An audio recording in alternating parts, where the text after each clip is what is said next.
آئلہ اور آن کے درمیان کی رنجشیں بالکل ختم ہونے جا رہی ہیں، کیونکہ آئلہ بہت ہی زیادہ فکر مند ہونے لگی ہے آن کے لیے۔ وہ اس کی ہر بات کا، اس کی ہر ضرورت کا خیال رکھتی ہے۔ آئلہ کی غلطی کی وجہ سے آن کا پیر جل جاتا ہے، جس کی وجہ سے آئلہ بہت ہی زیادہ پریشان ہو جاتی ہے اور وہ اس کے دوست رافع کو کال کر کے بلاتی ہے۔ وہ اس کو ہاسپٹل لے کر جاتا ہے اور اس کو بینڈیج وغیرہ کرواتا ہے۔ آئلہ کا آن کے لیے پریشان ہونا آن کو بہت ہی زیادہ خوش کرتا ہے، کیونکہ آن جو ہے وہ تو یہ سب دیکھ رہا ہے کہ آئلہ آہستہ آہستہ کسی نہ کسی طرح سے اس کے قریب آ ہی رہی ہے، اور وہ آہستہ آہستہ یہ بھی جان لے گی کہ آن ایک اچھا انسان ہے اور وہ اسے سچی محبت کرنے لگے گی اور وہ شامی کو بالکل ہی بھول جائے گی۔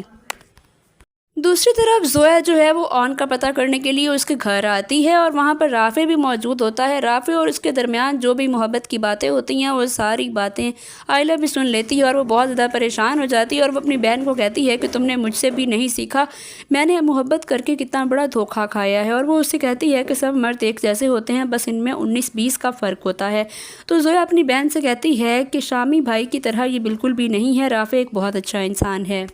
تو آئلہ کہتی ہے کہ تم نے اس کا اور ہمارا سٹیٹس نہیں دیکھا، زمین آسمان کا فرق ہے۔ تو زویا کہتی ہے کہ ہمارے پاس بھی کیا ہے، ابو کی کمپنی جو کہ بہت پہلے ہی لٹ پٹ چکی ہے، اب ان کے پاس تو کچھ بھی ایسا سرمایہ نہیں ہے، ہم لوگ صرف بی جان کے سر پر ہی عیش کر رہے ہیں۔ تو تم میرے لیے بالکل بھی فکر مند ہو، میں تمہاری طرح کچھ بھی بالکل نہیں کروں گی، میں امی ابو کی رضا سے ہی رافع سے شادی کروں گی، اگر وہ نہیں چاہیں گے تو میں بالکل بھی رافع کی طرف مائل نہیں ہوں گی۔ یہ سن کر آئلہ زویا سے کہتی ہے کہ تم ہر وقت مجھے ہی ٹونٹ کیوں کرتی رہتی ہو، میرا ماضی جو ہے وہ سب کچھ تمہارے سامنے ہے، میں دھوکہ کھا چکی ہوں، میں تمہیں یہی مشورہ دوں گی کہ تم رافع کی طرف بالکل بھی مائل نہ ہو۔ تو زویا اسے کہتی ہے کہ تم میری فکر کرنا چھوڑ دو، تم بس اپنے گھر پر ہی دھیان دو، تم آن بھائی کے ساتھ اپنی لائف اچھے طریقے سے سیٹ کرو تاکہ تمہیں آنے والی زندگی مشکل نہ لگے۔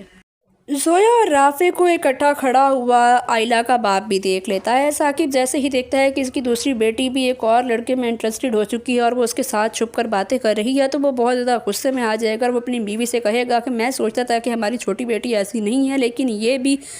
بالکل